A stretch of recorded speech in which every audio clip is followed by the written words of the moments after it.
సాధారణంగా ఇప్పుడున్న పరిస్థితుల్లో ఎంతో కష్టంగా ఉంది. అండ్ ఒక ఆశ్రమంలో ఉంటున్నారు మీ ముగ్గురు. అండ్ అక్కడి నుంచి వచ్చే డబ్బులతోనే మీ ముగ్గురు బ్రతకడం జరుగుతోంది. ఇలాంటి పరిస్థితుల్లో కూతురు ఉన్న పరిస్థితిని అండ్ గత ఇన్నేళ్లుగా మీతో ఉంటుంది. నిజంగానే ఆమెను పెంచడం నిజంగా కొంచెం కష్టమైన చాలా ఇబ్బందులు ఎదుర్కొని ఉంటారు. సో ఎలాంటి ఇబ్బందులు ఎదురవుతూ ఉంటాయి మీకమ్మ? మాకు పెద్ద పాపకి 2 మగపిల్లలు సారు, ఆ తర్వాత బాబుకి 2 ఆడపిల్లలు సారు. ఏదో మా వయసు అయిపోయేదాడికి ఆ బిడ్డలు ఈ బిడ్డలు ఏదో బిడ్డలు చూసుకుంటారని చాలా నమ్మకంతో ఉన్నాం సారు. అయితే పెద్ద పాపకి 2 బిడ్డలు కదా అని ఆపరేషన్ చేసిన తర్వాత 3వ సంవత్సరం వచ్చేదాడికి బాబు చనిపోయారు సారు.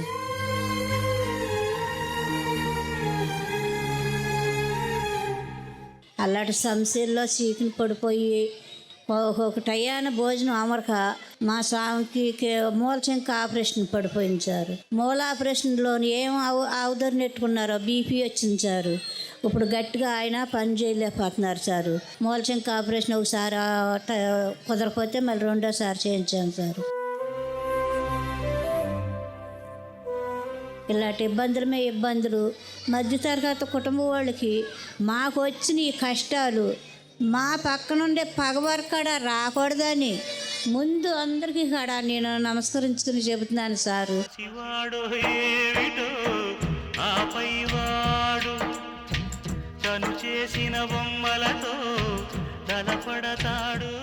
మా లాంటి బాధ పగవారి కాడ రాకూడదు సారు. ఏదో లక్ష్మీదేవి తలుపు తట్టిందన్న ప్రోగ్రాంలోకి వచ్చి ఈ బాధను చెప్పుకుని కొంత ఆవేదన నింపుకుందాము. అమ్మ ప్రదీప్ స్వామి సాయం చేత బిడ్డని 3 ఏళ్ళు నోట్లోకి వెళ్ళేలాగా పెంచుకుందాము మనం ఉన్నంతట్లోని మేము నమ్మి వచ్చాము సారు. ఇక కష్టాలు నేను చెప్పలేకపోతున్నాను సారు. ఎవరికి చెప్పుకోను నాకు తప్ప. మీరు ఏం పనులు చేస్తుంటారు మా ఆశ్రమంలో? మాకంతా అక్కడ ఎగసాయం పని వేశారు. ఇటువరకు ఊడి పని కోత అని అలా ఎల్లువాళ్ళు ఉంచారు. ఇప్పుడు అన్నీ కూడా చెరువులు అయిపోయి ఇక ఊడుపులు కోతలు కూడా దొరుకుతలేదు సారు. ఇక ఏమన్నా గవర్నమెంట్ పెట్టిన ఉపాధి పనులు అంటూ ఉంటాయి సారు. అవి వారానికి 6 రోజులు చెబుతారు సారు. మళ్ళీ నెల పోయిన తర్వాత మళ్ళీ 6 రోజులు చెబుతారు సారు.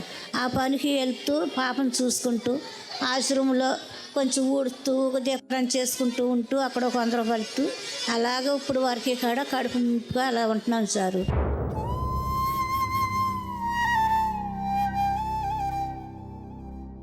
మా భావ్యం సంసారం భారమైందమ్మా. ఇల్లు చూస్తే వర్షం వచ్చేస్తుంది. ఇల్లు కాడ మనకు సరైంది లేదు.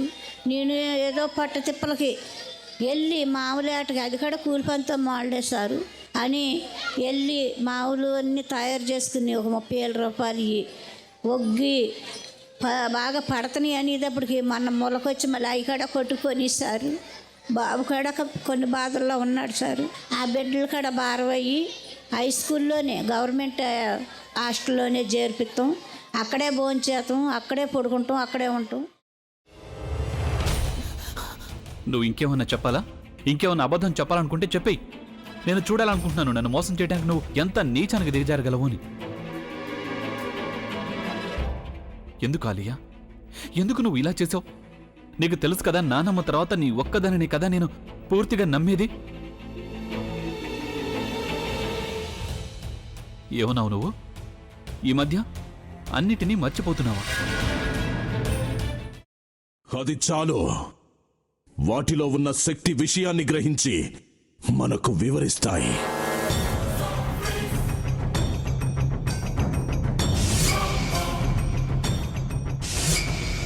ఎవరు ఆ దండ విప్పొద్దు, గది తలుపులు తెరవద్దు.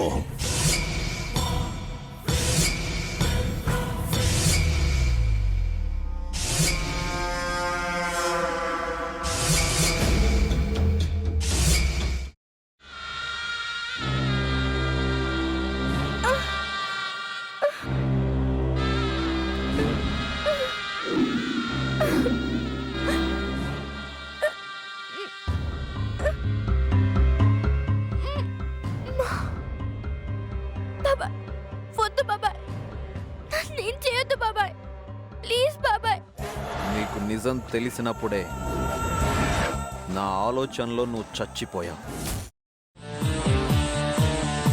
అబ్బా ప్లీజ్ కొంచెం తినండి ప్లీజ్. భీమారావు గారు మీరా? ఇగో మీరా కాదు సక్కుబాయ్. అవును, మీ పనామే లేచిపోయిందని చెప్పి కంప్లైంట్ ఇచ్చినావు కదా. రేయ్, ఆయన కంప్లైంట్ ఇచ్చింది లేచిపోయిందని కాదు, కనిపించడం లేదు అని. అచ్చా, అట్లానా? సరే మేడం. ఇడియట్.